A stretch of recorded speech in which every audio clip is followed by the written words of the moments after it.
Assalamualaikum warahmatullahi wabarakatuh.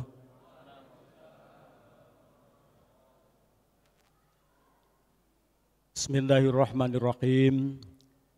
Alhamdulillahilladzi anzalal Qur'an fi syahri Ramadan hudan linnasi wa bayyinatin minal huda wal furqan. Asyhadu an la ilaha illallah wahdahu la syarikalah wa asyhadu anna Muhammadan abduhu wa rasuluh. Allahumma shalli ala sayyidina Muhammad wa ala alihi wa sahbihi ajma'in. Amma ba'd, fa ya ayyuhal hadirun rahimakumullah wa alamu anna Allah ta'ala fi kitabihil karim. A'udzu billahi minasyaitonir rajim. Bismillahirrahmanirrahim. Syahrul Ramadan alladzi unzila fihil Qur'an hudan linnasi wa bayyinatin minal huda wal furqan. Dumateng para alim, para ulama, para ustadz, para kiai, jamaah salat isya salat tarawih Masjid Ar-Raudhah yang insyaallah dirahmati Allah. Sebelum kami menyampaikan apa yang akan kami haturkan, marilah kita bersama-sama memanjatkan puji syukur kehadirat Allah Subhanahu wa taala karena atas limpahan rahmat, taufik dan hidayahnya pada malam ini kita ditakdirkan Allah bisa melaksanakan sholat jamaah sholat isya, nanti insya Allah dilanjutkan dengan taraweh. Mudah-mudahan ibadah kita pada malam hari ini dan ibadah puasa kita dan ibadah-ibadah yang lain yang sudah kita lakukan semuanya diterima Allah Subhanahu wa taala. Dan yang belum, mudah-mudahan kita diberikan kekuatan zahiran wa batinan sehingga kita bisa merampungkan kewajiban kita Ramadan dan ibadah-ibadah yang lain di bulan Ramadan ini sampai finish. Kemudian mudah-mudahan bisa meraih gelar predikat muttaqin, manusia yang dimuliakan Allah Subhanahu wa taala. Allahumma amin. Malam ini kita malam 16. Besok malam 17. Makanya kalau boleh saya ralat topiknya malam ini saya akan laksanakan, saya ganti dengan topik Nuzulul Quran. Jadi nanti juga termasuk tadi disampaikan topiknya adalah Lailatul Qadar. Bapak Ibu hadirin semua yang saya hormati, bulan Ramadan ini bulan yang sangat-sangat istimewa. Kemudian mungkin kita semuanya udah tahu lah. Jadi bulan yang istimewa. Makanya sangat sayang kalau kita di bulan istimewa, bulan yang agung, penuh berkah, penuh maghfirah, amal ibadah dilipat gandakan oleh Allah. Kita kok santai-santai, itu sangat sayang. Sangat eman. Gini apa nggih? Dikai bulan sing istimewa kok awake dhewe santai. Ibadahe biasa pancet gak ono peningkatan. Makanya kalau bisa, kalau kemarin-kemarin belum, mari mulai malam ini kita harus bikin target. Kita harus bikin target. Kalau kita kepingin meraih Lailatul Qadar, katanya Gus Bahak, bukan malam-malam ganjil. Malam selikur, telu likur, sudah ketinggalan kereta. Kalau bisa mulai 1 Ramadan sudah dipersiapkan. Jadi sudah. Jadi kita bikin schedule, ya, bikin jadwal, saya Ramadan sholat jamaah, harus jamaah. Tidak boleh ketinggalan, ini target. Taraweh Ramadan saya harus 1 bulan penuh, tidak boleh bolong. Kalau ibunya ngajak ke mall dan sebagainya, boleh, tapi setelah taraweh. Atau boleh pagi diantar. Setuju nggak Bapak Ibu? Kalau nggak punya target, eman. Bulan istimewa, Allah ngasih bonus banyak. Tapi kita kok gak kita ambil, eman. Sangat sayang. Sholat malam kita target harus minimal tahajud 8 rakaat minimal. Tambah tasbih, tambah hajat. Wah, tambah luar biasa. Nek saged ditarget, nek awak ini gak ditarget, males. Soalnya nafsu niku seneng sing barang males-males ngoten. Nek mboten target urip iki eman. Mulane bulan Ramadan niku salah satu kelebihannya itu tadi, salah satu di antaranya kelebihannya adalah bulan Ramadan diturunnya Al-Qur'an. Ingkang benjing niku diperingati sebagai malam napa Bapak Ibu? Nuzulul Quran. Nek menurut tafsir Ibnu Katsir ayat sing kula waos sahur Ramadan alladzi dan seterusnya niku ada 2 tahap. Tahap yang pertama dari Lauhil Mahfuz diturunkan ke Baitul Izzah, langit bumi. Niku langsung 30 juz. Niku turun pada malam Lailatul Qadar. Para ulama sepakat Lailatul Qadar yang dimaksud turun secara langsung niki malam 25, 24, 25. Turunnya Al-Qur'an. Dari Lauhil Mahfuz sampai ke Baitul Izzah, langit bumi. Lajeng dari langit bumi Baitul Izzah sampai ke Rasulullah niku diturunkan secara bertahap 22 tahun 2 bulan 22 hari. Ini ayat yang pertama kali turun Iqra itu tanggal 17 Ramadan. Yaumal taqal jam'an. Bertemunya 2 pasukan besar perang Badar, yaitu tanggal 17 Ramadan itu turun ayat yang pertama kali adalah Iqra bismi rabbikal ladzi khalaq, itu adalah tanggal 17 Ramadan yang kita peringati hari napa niku wau? Nuzulul Quran. Dan ayat-ayat selanjutnya mboten teng bulan Ramadan tok mudune. Bulan-bulan lain semuanya ayat turun sesuai dengan proses kejadian-kejadian ya, kasus-kasus problem-problem masalah yang terjadi pada saat niku. Terus paham Bapak Ibu nggih? Jadi kapan turunnya Quran? Jarane Quran itu bulan Ramadan tanggal 17. Katanya inna anzalnahu fi Lailatul Qadar. Turunnya Al-Qur'an pada malam Lailatul Qadar. Sing bener sing ndi? Padha benere.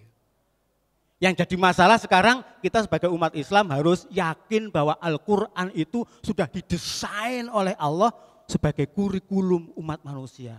Syahrul Ramadan alladzi unzila fihil Quran hudal linnas, untuk petunjuk bagi manusia. Wa bayyinatim minal huda wal furqan, untuk menjelaskan mana itu yang hak, mana yang batil. Untuk membedakan mana yang hak, mana yang batil. Jadi itu yang penting. Jadi keistimewaan yang namanya Ramadan dengan turunnya Al-Quran itu, monggo Al-Quran ini benar-benar kita pakai sebagai kurikulum hidup kita. Ada seorang dokter, kalau mukjizat izzatul Quran itu banyak sekali dari segi balaghah, bahasa, dari segi tasrik, aturan-aturan hukumnya, kemudian dari segi kajian ilmiahnya. Jadi izzatul Quran, kemukjizatan Al-Quran, keagungan Al-Quran, kehebatan Al-Quran, keanehan Al-Quran, kemukjizatan Al-Quran itu kuat sangat. Tapi ada salah satu profesor, dokter dari Mesir yang bernama Dr. Abdurrazzaq An-Naufal. Dia menulis kelebihan Al-Quran, keajaiban Al-Quran dari sisi satu. Dari Al-Izzah Al-Adari fi Quranul Karim. Dari segi apa? Matematika, statistik. Dari segi komputeri Al-Quran. Jadi ini pakar IT, pakar ahli tafsir, ningali kelebihan Al-Quran itu dari segi angka-angka yang ada di Al-Quran. Nanti jenengan mangke, waduh, terhipnotis. Ternyata Al-Quran itu koyok ngono. Jadi kalau ini dari segi, di dalam Al-Quran itu 30 juz, di sana Allah menyebutkan istilah ar-rajulun dengan berbagai macam bahasanya. Rajulun, laki-laki, dan nisa atau mar'ah itu sama jumlahnya. Jadi laki-laki disebut 23 kali di Al-Quran itu. Kemudian wanita al-mar'ah atau anisa dengan berbagai macam istilahnya ada 23. Ini kalau kita kaji secara ilmiah dari angka 2323 itu kalau kita jumlah ada 48. Ternyata gen kromosom manusia itu ada 46. 23 dari laki-laki, 23 dari perempuan. Dan ini yang menentukan warna rambut, wajahnya, hidungnya, karakternya, wataknya, sifatnya dari kromosom ini yang disebut dengan DNA. Makanya zaman akhir, zaman sains koyo ngenten iki, kalau ada orang mati terbakar ya, mati, kemudian ada anak yang enggak tahu bapaknya, itu bisa dites yang namanya apa Pak? DNA-nya dengan melalui metode forensik. Diambil DNA-nya ada yang ketahuan, oh iki cuman ada batang tangannya saja atau kakinya saja. Keluarganya sopo?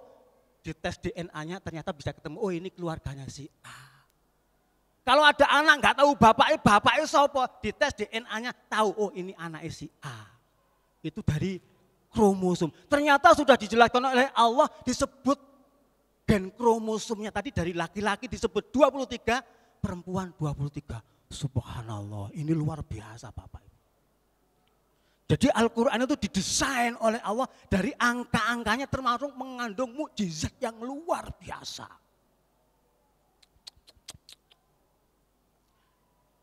Lajeng yang kedua, istilah baron daratan itu disebut 13 kali oleh Allah. Kemudian istilah lautan bahrun disebut 34 kali oleh Allah. Kok beda? Ternyata setelah dianalisis oleh para ahli, kenapa kalau laut itu cuma 13 saja? Ternyata setelah dicocokkan dengan kehidupan di dunia ini, daratan dan lautan itu perbandingannya adalah kalau laut itu 71%, daratan ada 29%. Jadi 13 tadi kalau dibagi 45 ketemu 29%. Dari mana Pak 45? 13 ditambah 34 ada 45. Jadi 13 per 45 ketemu 29%. Itu daratan. Cocok dengan di ilmu-ilmu atlas. Ilmu astronomi. Lautan ada berapa tadi? 34 per 45 ketemu 71%. Subhanallah. Ternyata Allah sudah menjelaskan, disebutkan barun 13 karena daratan itu jumlahnya 29% dan bahrun laut disebut 34 kali di Al-Quran. Ternyata lautan itu luasnya adalah berapa tadi Pak? 71%. Bumi ini luasnya 510 juta kilometer persegi. Jadi prosentasenya kalau wow. 29% itu daratan, subhanallah. Luar biasa napa mboten Pak?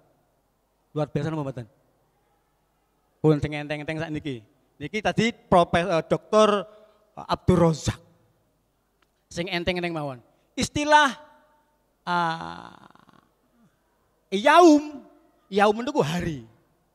Ternyata di Al-Quran disebutkan dihitung oleh Dr. Abdul Razak dengan komputernya yang canggih, pakai aplikasi khusus, ternyata jumlahnya 365 kali istilah yaum di Al-Quran disebut lafaz yaum ada 365 kali. Ternyata menunjukkan di dunia ini hari itu jumlahnya selama 1 tahun ada 365.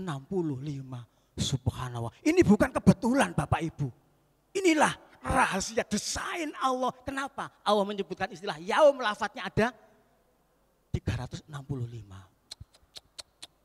Luar biasa napa mboten? Kok menawi kalau wingi ngenten-ngenten iki mboten diterangaken kersane masalah napa niku Lailatul Qadar diterangkan Ustadz liyane mawon. Saya tinjau dari segi ilmiahnya mawon nggih. Supaya jenengan cek tambah mantep. Dadi wong Islam duwe Al-Qur'an niku nggih. Lajeng yang kedua, Din. Istilah tadi kalau yaum itu satu, tunggal. Sekarang jadi ayam, jamak. Ayam itu disebutkan di Al-Quran itu sebanyak 30 kali oleh Allah. Ternyata setelah dicekkan dalam kalender ya, kehidupan duniawi ini, di dalam 1 bulan itu ada berapa Pak? 30 hari. 30 hari.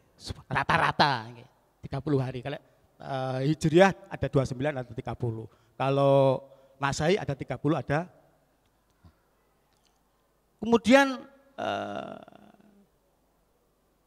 Syahrun itu bulan. Syahrun itu disebutkan di Al-Quran, dihitung-hitung oleh Dr. Abdul Razak An-Naufal tadi, Syahrun ada 12. Ternyata apa Pak? Dalam 1 tahun ada 12 bulan Syahrun. Ada lagi Sab'un itu ada 7, disebutkan 7 kali di Al-Quran. Ternyata hadirin, dalam 1 minggu itu ada 7 hari. Yang terakhir, masih banyak ini yang saya sebutkan karena waktunya 15 menit. Ada sa'ah. Sa'ah itu waktu. Ternyata sa'ah itu disebutkan oleh Allah di Al-Quran sebanyak 24 kali. Ini menunjukkan ternyata dalam sehari semalam itu ada 24 jam. Ini sungguh luar biasa Bapak Ibu. Jadi Kulon Jenengan Soyo tidak usah ragu dengan kemukjizatan, keanehan, keagungan Al-Quran. Ini tadi ditinjau dari segi ilmiah, dari segi jumlah angka-angka telah dijumlah, ternyata rahasianya banyak sekali. Masih banyak yang belum saya sebutkan, barangkali nanti bisa dilanjutkan di lain hari Bapak Ibu. Yang penting adalah mari kita ini sebagai umat Islam, mari kita perbanyak baca Al-Quran. Jadi afdalu ibadah ummati, kata Rasulullah, adalah qiraatil Quran. Jadi utamanya ibadah umatku di bulan Ramadan ini adalah baca Al-Quran, yang sering baca Al-Quran. Kalau menurut Imam Syafi'i, Al-Quran itu jumlahnya ada 1.027.000. 1.027.000 huruf. Kalau katanya Rasulullah, kulu harfin, setiap huruf asru hasanatin, setiap 1 huruf adalah dapat 10 kebaikan. Maka kalau jenengan khatam 1 kali di bulan Ramadan, maka pahalanya adalah 10.270.000. Monggo kita berbanyak nggih baca Al-Qur'an, mudah-mudahan bacaan Al-Qur'an kita, ibadah kita diterima oleh Allah Subhanahu wa taala. Allahumma amin. Dari saya ada kurang lebihnya mohon maaf. Mudah-mudahan ini bisa menginspirasi kita lebih cinta sama Al-Qur'an, kita lebih cinta dekat sama Allah melalui baca Al-Qur'an. Mudah-mudahan kita diberkahi oleh Allah sehingga semuanya akan diselamatkan hidup kita di dunia hatta akhirah. Allahumma amin. Ada kurang lebihnya mohon maaf. Assalamualaikum warahmatullahi wabarakatuh.